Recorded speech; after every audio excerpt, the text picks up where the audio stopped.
तो कैसे हो भाई लोग? आई थिंक सब कुछ बढ़िया होगा, पढ़ाई बहुत ही मजे से चली होगी। क्लास 10 का रियल नंबर जो है ना, मैंने स्टार्ट किया था अपने चैनल पे।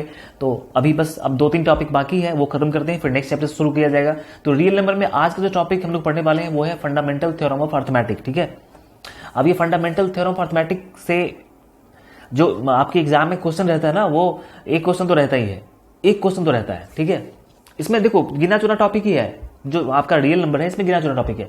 एक यूक्लिड डिवीजन लेमा, एक क्वेश्चन तो रहेगा ही। अब देखो एल्गोरिदम, ठीक है, एल्गोरिदम और एलसीएम एचसीएफ ये दोनों एक ही चीज है, तो इससे भी एक क्वेश्चन रहता है। आपका 2 क्वेश्चन तो कम से कम फर्स्ट चैप्टर से रहेगा ही, 2 या 3 क्वेश्चन रहेगा। ठीक है, तो ऐसे क्वेश्चन ये रहेगा। तो एक जो है ना आपका फंडामेंटल थ्योरम ऑफ मैथमेटिक्स से एक क्वेश्चन रहेगा, ये क्या चीज है समझ लिया। ठीक है, समझ लिया जाए। वो जो रूट 2 प्रूफ करने वाला आता है ना, वो बेसिकली आता यहीं से है। वो जो हम लोग पढ़ने वाले हैं रैशनल वाला प्रूफ करना जो होता है, वो बातें यहीं से होती है कि फंडामेंटल थ्योरम ऑफ अर्थमेटिक क्या चीज है, यही से बातें होंगी। ठीक है, तो अब ये सुन के डरने की बात नहीं है कि अरे भाई ये क्या लिखा हुआ है फंडामेंटल थ्योरम ऑफ अर्थमेटिक, ये क्या चीज होता है। ठीक है, एकदम से कंफ्यूज कि बाप रे फंडामेंटल थ्योरम ऑफ अर्थमेटिक कहीं सुना ही नहीं है, ये कुछ नहीं है, छोटी सी बात है। ठीक है, जितना बड़ा नाम है उतना ही छोटा सा टॉपिक है। पहले इससे पहले 2-3 चीज जानते हैं जिसका यूज होने वाला है कि प्राइम नंबर क्या होता है भाई। ठीक है, प्राइम नंबर क्या होता है, हमने बचपन में ही पढ़ा प्राइम नंबर क्या होता है। ठीक है, कि प्राइम नंबर वो होता है जिसके 2 ही फैक्टर्स हो, एक वो नंबर खुद और दूसरा एक, जैसे कि 2। तो 2 का कितना फैक्टर होता है, या तो 2 होगा नहीं तो 1 होगा। ठीक है, 3 का फैक्टर कितना होगा, 3 होगा नहीं तो 1 होगा। अब जैसे कि 4 हो गया, 4, तो 4 का कितना फैक्टर होगा, 4 का फैक्टर 4 भी हो सकता है क्योंकि हर नंबर अपने आप का फैक्टर होता है, और 4 का फैक्टर 1 भी हो सकता है क्योंकि 1 सबका फैक्टर होता है, और 4 का फैक्टर 2 भी हो सकता है। तो यहाँ पे आपने क्या देखा कि भाई यहाँ पे प्रॉब्लम क्या है, इसके 2 ही फैक्टर्स है, एक और दूसरा वो नंबर खुद। यहाँ भी 2 फैक्टर है, पहला 1 और दूसरा नंबर खुद, लेकिन यहाँ पे 3 फैक्टर हो गया। ये नंबर खुद भी है, 1 भी है, लेकिन इसके अलावा भी एक और फैक्टर होगी। ठीक है, तो प्राइम नंबर हम उसको बोलेंगे जिसके 2 ही फैक्टर्स हो, एक वो खुद हो और एक हो। अच्छा, यह कंपोजिट नंबर, कंपोजिट नंबर को क्या बोलेंगे भाई, ये वो नंबर होता है जिसका फैक्टर, ठीक है, जिसका कम से कम 3 फैक्टर हो, कम से come the number which have more than 2, मतलब वही 2 से अधिक फैक्टर। तो इसका फैक्टर 2 से अधिक है। अब जैसे 5 की बात हो गई, तो 5 का फैक्टर तो या तो सिर्फ 5 होगा नहीं तो 1 होगा। लेकिन 6 की बात करेंगे तो 6 का फैक्टर बहुत सारा हो जाएगा, 1, 2, 3 एंड 6 खुद भी। तो देखो इसका फैक्टर, हमने कंपोजिट के बारे में क्या कहा कि जिसका फैक्टर 2 से ज्यादा हो, तो इसका फैक्टर 2 तो यही भी हो गया, और 2 4 फैक्टर हो गया तो ये कंपोजिट हो गया। यहाँ पे 3 फैक्टर है तो भी कंपोजिट हो गया। बात समझ में आ रही है? तो आपने समझा कि प्राइम क्या होता है, जिसका 2 फैक्टर हो, कंपोजिट क्या होता है जिसका 2 से ज्यादा फैक्टर हो, और ये को प्राइम क्या होता है। अब देखो को प्राइम सुन के बहुत सारे बच्चे कंफ्यूज करते हैं कि यहाँ पे प्राइम आ रहा है तो प्राइम नंबर की बात करें, ऐसा नहीं है कुछ भी, ऐसा नहीं है कुछ भी। ठीक है, को प्राइम का मतलब क्या होता है कि जिस 2 नंबर में कॉमन फैक्टर सिर्फ एक हो। जैसे कि मैंने क्या लिखा, मैंने लिखा कि 10 तो प्राइम नंबर नहीं है, और मैंने क्या लिखा 9 भी प्राइम नंबर नहीं है। लेकिन इन दोनों का जो कॉमन फैक्टर निकालोगे, कॉमन फैक्टर तो कुछ नहीं आएगा, सिर्फ 1 आएगा। ठीक है, तो इसलिए 10 और 9 ये जो है ना को प्राइम हमेशा पेयर में होता है। ठीक है, क्या होता है, द नंबर्स, देखो द नंबर्स लिखा हुआ है, नंबर नहीं, द नंबर्स, ये हमेशा पेयर में होता है coprime. Which have no common factor other than 1, जिसका कॉमन फैक्टर 1 के अलावा कुछ नहीं हो। तो ये कोई भी नंबर, इवन ऑड कोई भी नंबर हो सकता है। ठीक है, जिसका जैसे सपोज करो कि 12, भाई ये तो कंपोजिट नंबर है, पूरा का पूरा कंपोजिट है। ठीक है, और मैं यहां पे ले लेता हूं, क्या ले लूं, 25, ये भी कंपोजिट है। लेकिन इस दोनों में कोई भी कॉमन फैक्टर नहीं है, सिर्फ 1 के अलावा कोई कॉमन फैक्टर नहीं है। तो ये क्या हो गया, को प्राइम हो गया। तो को प्राइम में प्राइम देख के डरना नहीं है कि यार प्राइम है तो प्राइम नंबर ही चाहिए, नो। कोई भी 2 नंबर लगातार में लोगे ना वो को प्राइम होगा। जैसे 2 3, 3 4, 4 5, 5 6, 7 8, ऐसे कोई भी 2 नंबर ले लो कहीं से भी, वो हमेशा क्या होगा, को प्राइम होगा। ये बातें समझ में आ चुकी है? ठीक है, इसको मिटा दिया जाए, कुछ है नहीं है तो। 1 मिनट भैया, थोड़ा बड़ा कर लिया जाए।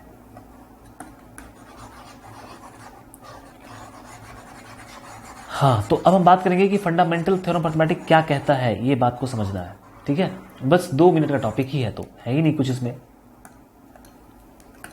है। देखो हमने क्या कहा कि फंडामेंटल थ्योरम ऑफ मैथमेटिक्स कहता क्या है, एवरी कंपोजिट नंबर, कोई भी कंपोजिट नंबर हो, ठीक है, प्रत्येक composite number can be uniquely expressed as the product of primes. किसी भी कंपोजिट नंबर को तोड़ोगे ना तो पता चलेगा कि वो प्राइम नंबर से ही मिलकर बना हुआ है। किसी भी घर के वॉल पे टाइल्स लगा हो, कुछ भी लगा हो, अगर वॉल को तोड़ा जाएगा तो निकलेगा क्या? उसमें से ईंट ही निकलेगा। बात समझ में आ रही है? वही बात है कि कंपोजिट नंबर कितना बड़ा भी क्यों ना हो, उसको ब्रेक करने पे वो पता चलेगा कि अच्छा वो प्राइम नंबर के मल्टीप्लीकेशन से वो नंबर फॉर्म हुआ है। तो फंडामेंटल थ्योरम ऑफ अर्थमेटिक यही है कि कोई भी कंपोजिट नंबर प्राइम नंबर के मल्टीप्लीकेशन से बना होता है। बस इतनी सी बात है। आगे क्या लिखा हुआ है ये मत समझो, कुछ खास नहीं, उसी चीज को बस एक्सप्लेन किया हुआ है, ठीक है। Except for the order in which these prime factors occur, ठीक है। इनके ऑर्डर से मतलब नहीं है कि 2 के बाद 3 हो और 3 के बाद 5 हो और 5 के बाद 7 हो, ऐसा कोई जरूरत नहीं है, ठीक है। कोई भी 2 प्राइम फैक्टर हो सकता है, कोई भी प्राइम फैक्टर कहीं का भी प्राइम नंबर हो सकता है। 2 के बाद सीधा 7 भी हो सकता है, 11 भी हो सकता है, ठीक है। तो ऑर्डर मेंटेन नहीं करना है कि पहले 2 आना चाहिए, फिर 3 आना चाहिए, फिर 5 आना चाहिए, ऐसा कुछ भी नहीं है। तो ये नीचे वाला सेंटेंस इंपॉर्टेंट नहीं है, आपका सेंटेंस ये इंपॉर्टेंट है, ठीक है। बात समझ में आ गई? तो कोई तुमसे पूछेगा कि फंडामेंटल थ्योरम ऑफ मैथमेटिक्स क्या होता है, तो हम क्या बताएंगे कि फंडामेंटल थ्योरम ऑफ मैथमेटिक्स ये कहता है कि कोई भी कंपोजिट नंबर को तोड़ा जाएगा तो पता चलेगा कि वो प्राइम नंबर के मल्टीप्लीकेशन से बना हुआ है। कैसे हम देखते हैं, अभी बस बात खत्म हो जाएगी यही देख के। जैसे तुम कोई कंपोजिट नंबर ले लो, क्या लेना चाहते हो? 36, चलो 36 तो प्योर कंपोजिट नंबर है। अब क्या किया गया, इसको तोड़ा गया, ठीक है। तो तोड़ने का जो तरीका होता है उसको बोलते हैं प्राइम फैक्टराइजेशन। क्या बोलते हैं? Prime factorisation. 2 से डिवाइड किया जाए तो 18 आ जाएगा, फिर 2 से डिवाइड किया जाए तो 9 आ जाएगा, अब 3 से डिवाइड किया जाए, ठीक है। अब जैसे कि 36 था तो तुम कहते कि सर 4 से डिवाइड कर लो, 4 से ये तो कैंसिल हो जाएगा, ठीक है। तुम कहते कि सर 6 से डिवाइड कर लो, 6 से भी कैंसिल हो जाएगा। तो मैं कहता कि 12 से भी डिवाइड कर लो, वो भी कैंसिल हो जाएगा। लेकिन मेरे को वो सारे नंबर्स नहीं लेने। मैंने क्या कहा? As a product of primes, ठीक है। प्राइम नंबर से ही आप डिवाइड लगाओ ना, क्योंकि अगर तुम सपोज करो कि अगर तुम 6 से डिवाइड करते हो तो 6 भी तो टूट के क्या बनेगा? 2 और 3, 2 भी प्राइम है, 3 भी प्राइम है, ठीक है। तो 6 से लगाने से फायदा क्या है? 2 से ही क्यों ना लगाए? क्योंकि 6 भी तो 2 और 3 से बना हुआ है। तो हमने जब भी प्राइम फैक्टराइज करना है तो प्राइम नंबर से ही डिवाइड करना, ध्यान देना। अब 3 से 3 बार में 9 लगे।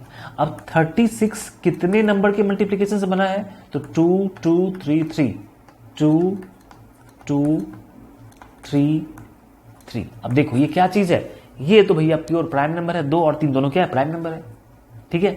तो प्राइम नंबर के मल्टीप्लीकेशन से बना हुआ है। ये कंपोजिट था। ये कैसा नंबर था? कंपोजिट था,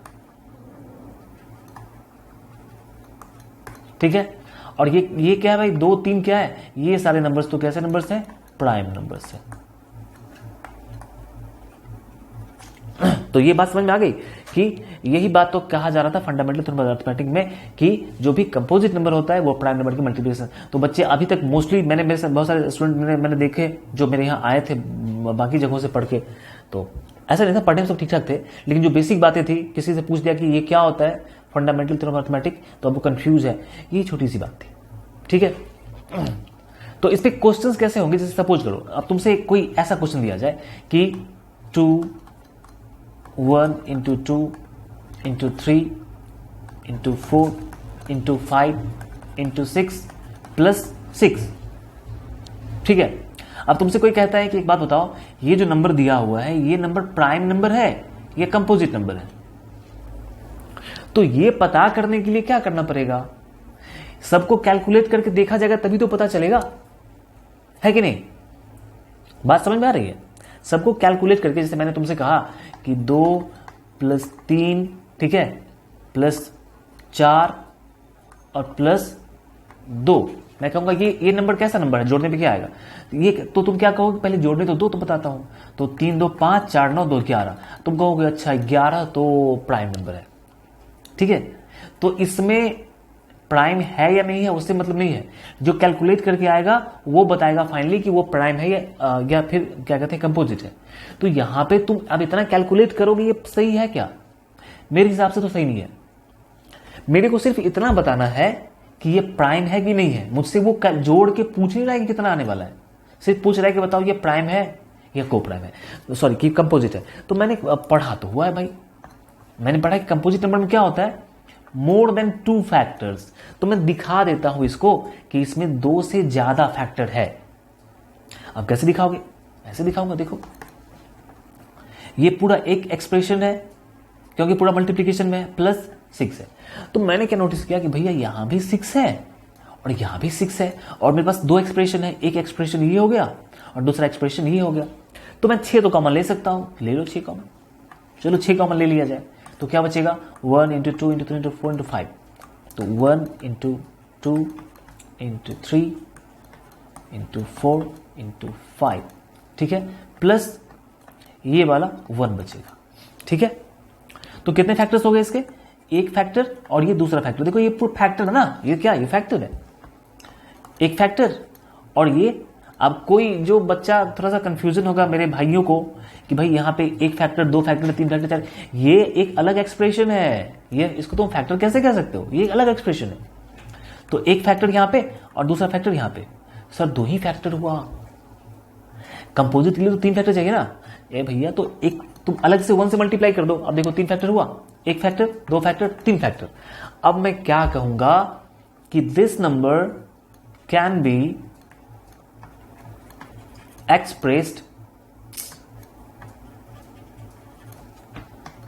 in the product of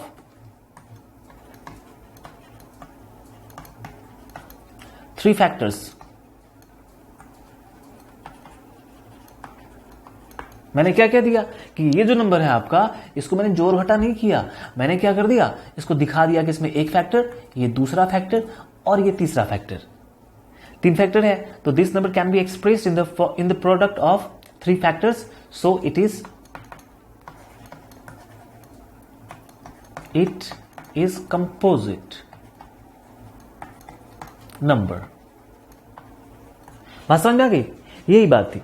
ये क्वेश्चन जो है ना एग्जाम में पूछा हुआ क्वेश्चन है। आप देखो तुम समझ लो, तुम क्वेश्चन बैंक निकालो क्लास 10 का और तुम सर्च करो तो ये क्वेश्चन तुमको कम से कम, ठीक है, 5 टाइम्स पूछा हुआ क्वेश्चन मिलेगा, कम से कम 5 बार ये क्वेश्चन पूछा हुआ है जो मैंने तुमको बताया अभी। और ये बात कहां से आई, ये बात आई है फंडामेंटल थ्योरम ऑफ मैथमेटिक्स से, ठीक है।